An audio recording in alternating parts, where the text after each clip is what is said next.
द्या कोणाला माहिती. आपण असं म्हणाल की काँग्रेसच्या सरकारने काही ज्या योजना अंमलात आणल्या होत्या त्यामध्ये एनडीएच्या सरकारमध्ये काही प्रगती केली नाही. तर 2008 ते 2014 पर्यंत तुम्ही कोणत्या योजनामध्ये किती प्रगती केली आहे काय आकडेवारी तुमच्याकडे आहे ना?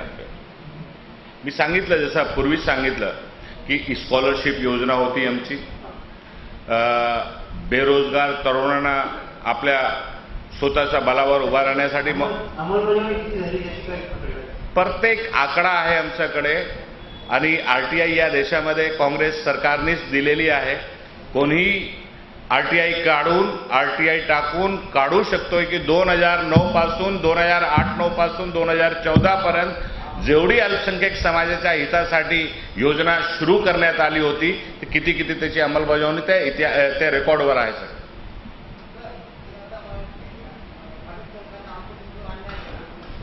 माईक देऊ द्या. माईक एक माईक देतो. माईक द्या.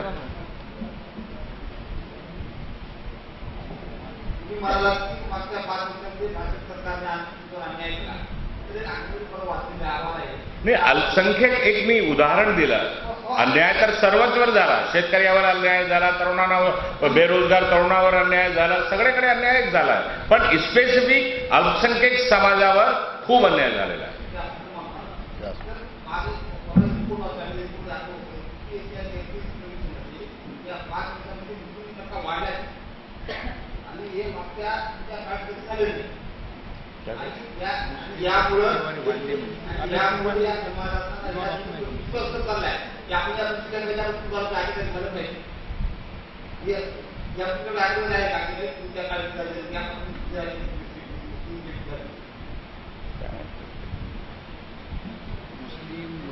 मुस्लिम यूपीएससी एमपीएससी मध्ये मुस्लिमांची संख्या वाढलेली आहे 5 वर्षात.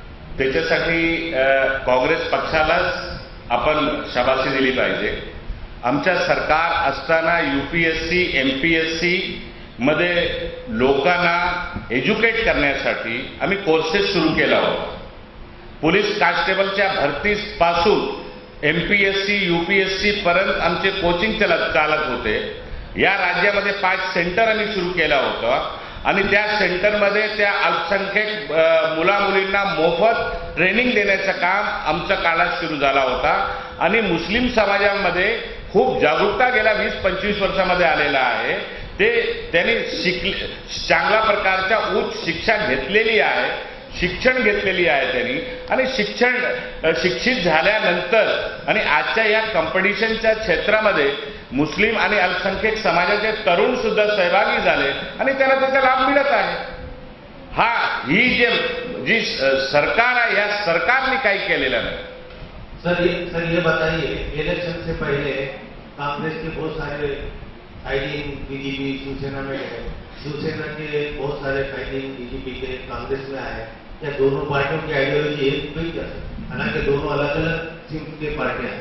देखिए, बिल्कुल बीजेपी की आइडियोलॉजी आरएसएस की सोच पर चलती है.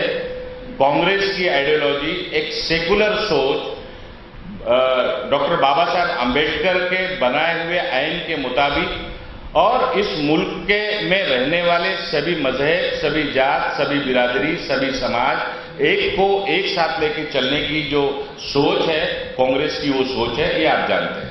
अब सवाल है कि जब चुनाव का माहौल, आप जानते हैं हमेशा इस तरह की चीजें देखने को और सुनने को मिलती है कि जब चुनाव आता है तो कुछ लोग इधर से उधर जाते हैं और उधर से इधर आते हैं. ये होता ही रहता है. ये कोई पहली बार हो रहा है या नई चीज है, ऐसा नहीं है. लेकिन ये बात जरूर है कि कांग्रेस पार्टी में ऐसे ही लोगों को लिया जाएगा आने वाले दिनों में भी, या लिया गया है जो माजी में, जो कांग्रेस की सोच पर मुकम्मल यकीन रखते हो और उस पर चलने के लिए पक्का इरादा रखते हो, ऐसे ही लोगों को लिया जाएगा.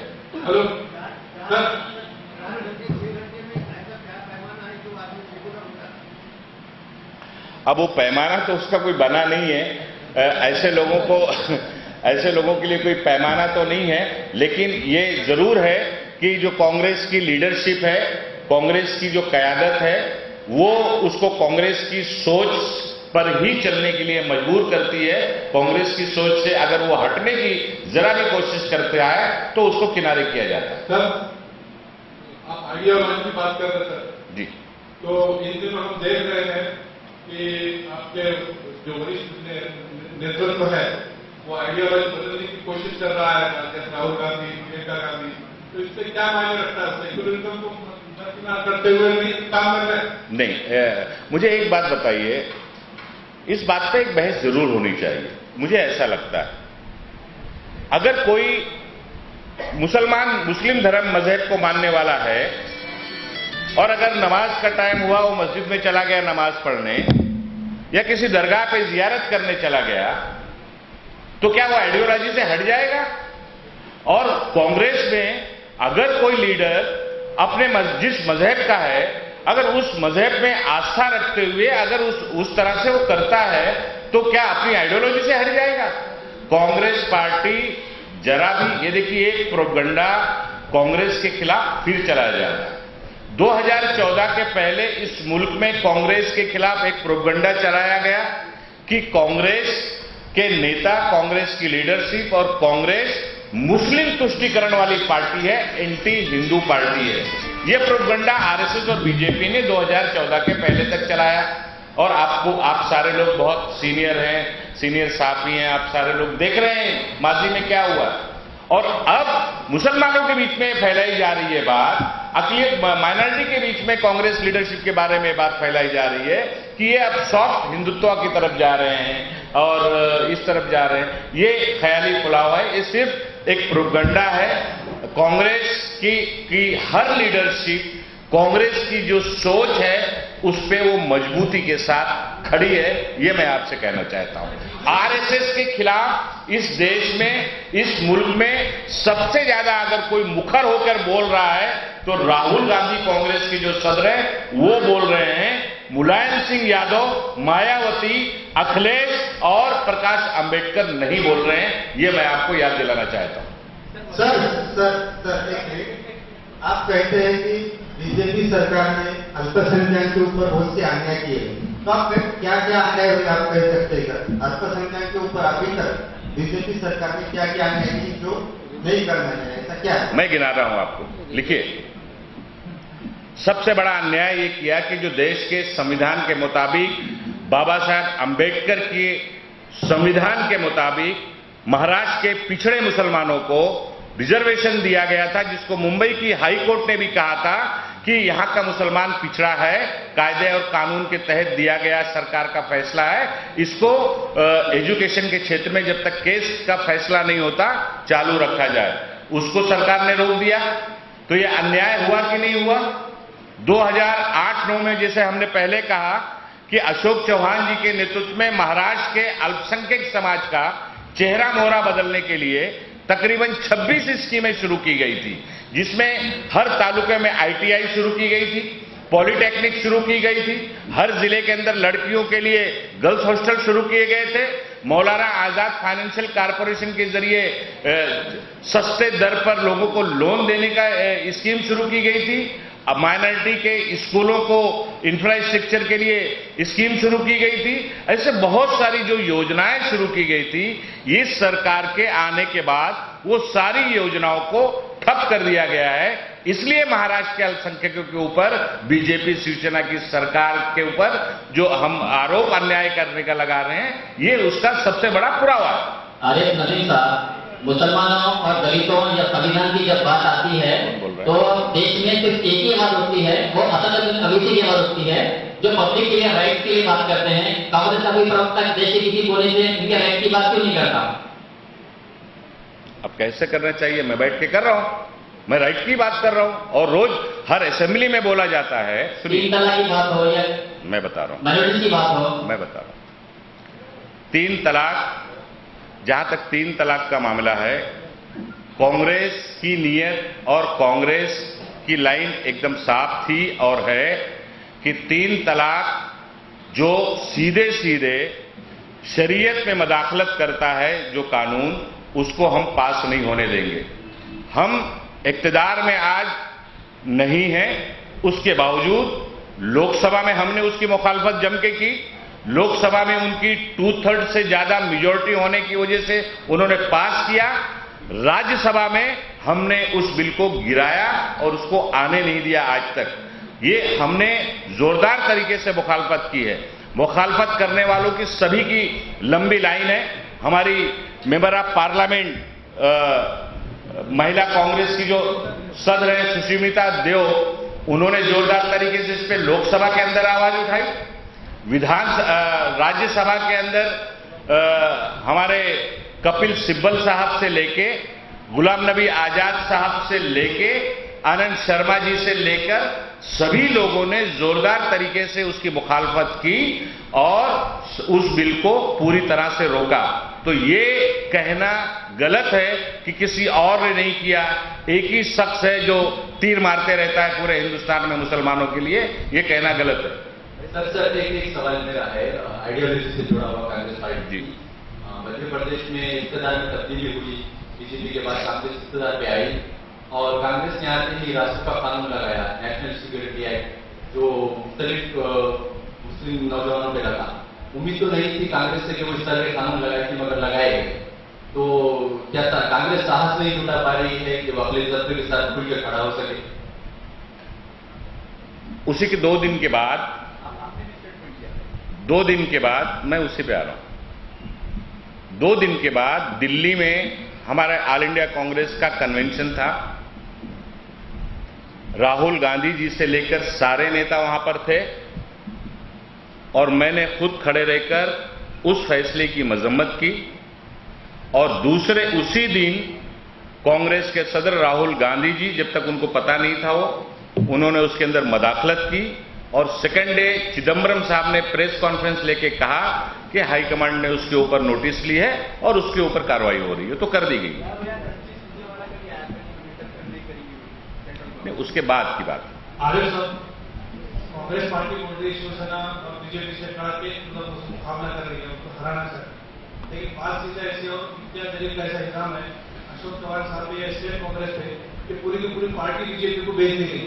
उसकी मिसालें दे रहे हो कि जहां से मुस्लिम उम्मीदवार निकल सकता वहां टिकट नहीं दी जा रहा, जहां नहीं निकल सकता सेकुलर जो उम्मीदवार जीत सकता उसको हराने के लिए हिदायत पटेल अकोला की बात है, वहां से अम्बेडकर साहब से निकलना मुश्किल हो सकता है हिदायत पटेल को वोट मिलते।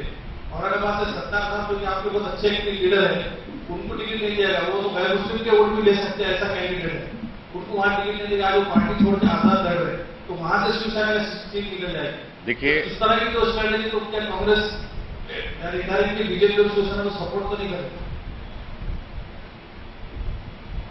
एक आदमी जो आदमी पिछले 7 साल से शिवसेना और बीजेपी को पर्दे के पीछे साफ तौर पर चाहे इलेक्शंस हो और चाहे असेंबली में बात करने की बात हो, चाहे राष्ट्रपति के इलेक्शन की बात हो, मेरा इल्जाम है राष्ट्रपति के इलेक्शन में एमआईएम के एमएलओ ने बीजेपी की उम्मीदवार को साफ सीधे सीधे जाकर वोट दे दिया,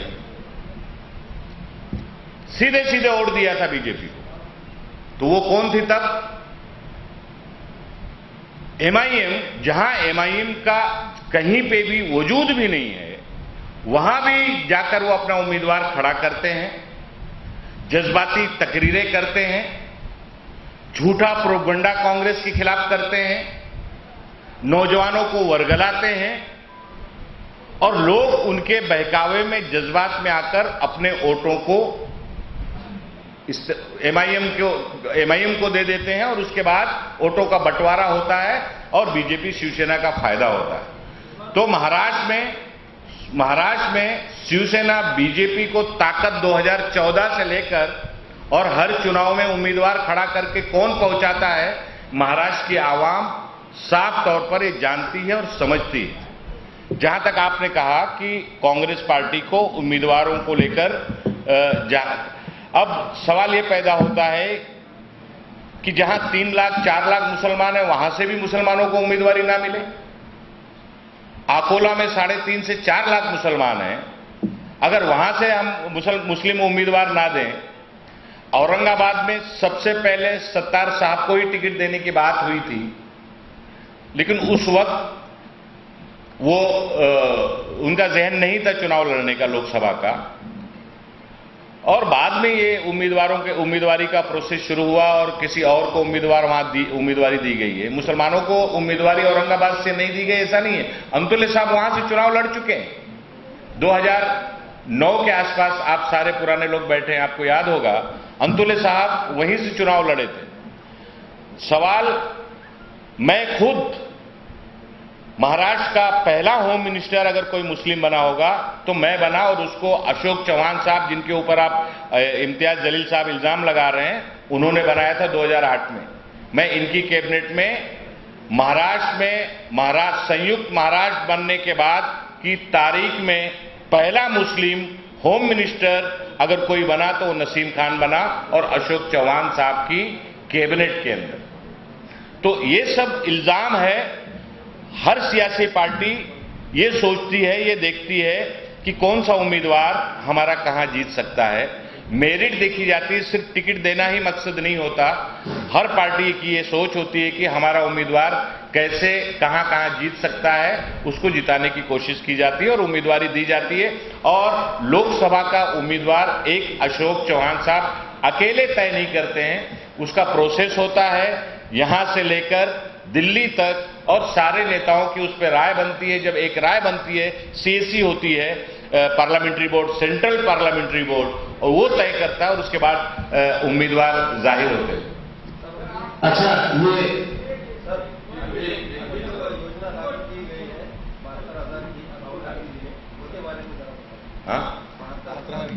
अब कांग्रेस की सरकार ने बहुत सारी नई राहुल जी ने तो पिछले दिनों प्रेस कॉन्फ्रेंस करके कि जो गरीब हैं, जिनकी इनकम 12,000 से कम है, ऐसे लोगों को 6,000 रुपया कांग्रेस पार्टी की सरकार आने के बाद उनको दिया जाएगा। ये उन्होंने साफ तौर पर डिक्लेयर किया है, राहुल गांधी जी ने खुद डिक्लेयर किया है, और सरकार आएगी तो उसको तुरंत लागू किया जाएगा, और ये साफ कर दिया गया है। तो इससे एक जो गरीब ये मैं जवाब दे दूं, ये कंप्लीट पूछिए ना। हाँ, तो ये जो स्कीम गरीबों के लिए एक साल में 72,000 रुपया देने की बात, सपोर्ट करने की बात कांग्रेस के अध्यक्ष राहुल गांधी जी ने जो डिक्लेयर किया है, कांग्रेस पार्टी की सरकार आने के बाद उसको पूरी तरह से लागू करेगी, और उसका फायदा मुल्क में 20% से ज्यादा लोगों को मिलेगा, और कहीं ना कहीं लोगों को अपनी जिंदगी गुजर बसर करने में मदद मिलेगी। जी अरुण साहब, मराठा आरक्षण हो या धनगर आरक्षण हो या अन्य कोई भी आरक्षण हो, इनको लेकर जनता के बीच बहुत बड़ी समस्याएं हैं और उनको इससे राहत नहीं मिली। अभी आपने भी कहा है कि भी ये मोदी सरकार ने जो है सभी आरक्षणों पर रोक लगा दी है। एक तरफ आप ये कह रहे हो, दूसरी तरफ उसी कांग्रेस ने देश की संसद में जब ये प्रस्ताव आता है कि सवर्णों को आरक्षण दिया जाना चाहिए और उसको कांग्रेस का भी समर्थन मिल जाता है, कांग्रेस भी उसका समर्थन करती है, क्या कहना चाहिए? देखिए, आरक्षण बाबा साहेब अंबेडकर जी ने आरक्षण का जो प्रोविजन संविधान में किया है वो किसी विशेष जाति के लिए नहीं किया है। देश में रहने वाला कोई भी जात का आदमी हो, कोई भी समाज का आदमी हो, अगर वो मेन स्ट्रीम में नहीं है, मुख्य धारा में नहीं है, तो उसको समय समय पे एक आरक्षण देना चाहिए और उसको मुख्य धारा में लाना चाहिए। ये मूल जो आरक्षण देने का जो मसौदा है, मंसूबा है, वो है।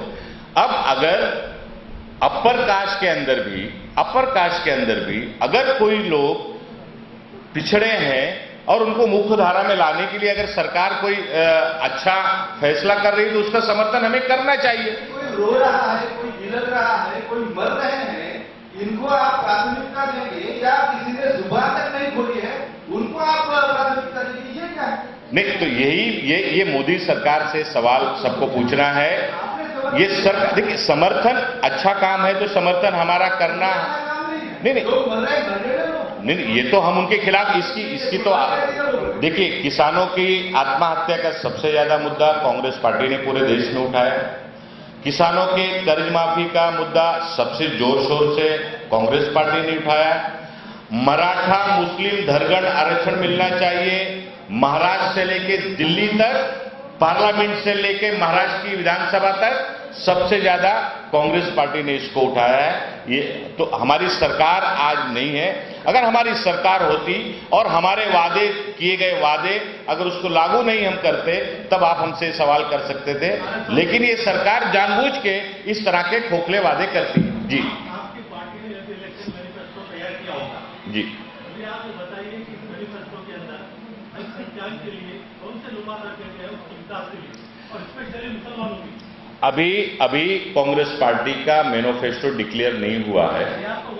नहीं, अभी उसके ऊपर सुनिए, अभी कांग्रेस का मैनिफेस्टो फाइनल स्टेज पे है। फाइनल स्टेज पे फाइनल होने के बाद जब वो जाहिर होगा तो आप उसके अंदर पाएंगे कि हिंदुस्तान में रहने वाले सभी समाज, सभी जात, सभी मजहब के लोगों की तरक्की के लिए उठाया गया कदम आपको दिखाई देगा। आपको मैं आखिर में जाते जाते मैं एक चीज याद दिलाते जाता हूं कि इस देश के अंदर अल्पसंख्यक मंत्रालय राज्य सरकारों से लेकर केंद्र सरकार तक में स्पेशल मंत्रालय बनाने का तारीखी फैसला अगर किसी ने लिया है तो कांग्रेस की सरकार ने लिया है। और आखिरी आपने बताया कि महाराष्ट्र के पहले वजीर आजम का सिर्फ आपको हासिल हुआ तो काबिल तारीफ होगा, लेकिन जिस सच्चर कमेटी के बारे में उससे ज्यादा आप जानते हैं तो सच्चर कमेटी है, महमूद रहमान कमेटी है, रंगनाथ मिश्रा है, तो इस पर आपने अमल क्यों नहीं किया? शायद आपको फिर पता नहीं है। सच्चर कमेटी की रिपोर्ट को अमल करने के लिए ही अल्पसंख्यक मंत्रालय बनाया गया और अल्पसंख्यक मंत्रालय के जरिए जो सच्चर कमेटी, रंगनाथ मिश्रा कमीशन ने जो सिफारिशें की थी शिक्षा के क्षेत्र में, बेरोजगारी के क्षेत्र में, अलग अलग इस पे उसके ऊपर अलग अलग स्कीमें बनाई गई और वो सारी स्कीमें चालू की गई। मैंने जो आपको 26 स्कीमों का हवाला दिया है वो सच्चर कमेटी, मिश्रा कमीशन, वो सारी कमेटियों की सिफारिश के आधार पर ही अल्पसंख्यक मंत्रालय के माध्यम से उसको हमने शुरू किया था, जिसका फायदा सब जगह मिला। मैं आखिर में नांदेड़ के सभी लोगों से अपील करना चाहता हूं आपके माध्यम से कि अपने वोटों का सही इस्तेमाल करें, 100% इस्तेमाल करें। वंचित अघाड़ी जैसी पार्टी वो जो लोगों को वंचित करने के लिए, वोटों का बंटवारा करने के लिए खड़ी है। समाजवादी पार्टी, जो समाजवादी में लोग हैं जो कल MIM में हुआ करते थे, आज समाजवादी का मुखौटा पहन के आपके बीच आए हैं। ऐसे लोगों से नांदेड़ के रहवासी, हमारे बाशिंदे होशियार रहें, अपने वोटों का गलत इस्तेमाल ना होने दें और 100% कांग्रेस के उम्मीदवार और अशोक चौहान साहब, मैं एक चीज हमेशा कहता हूं, अपने अकलियत के भाइयों और बुजुर्गों से कहना चाहूंगा कि आजमाए हुए लोगों को बार बार नहीं आजमाया जाता।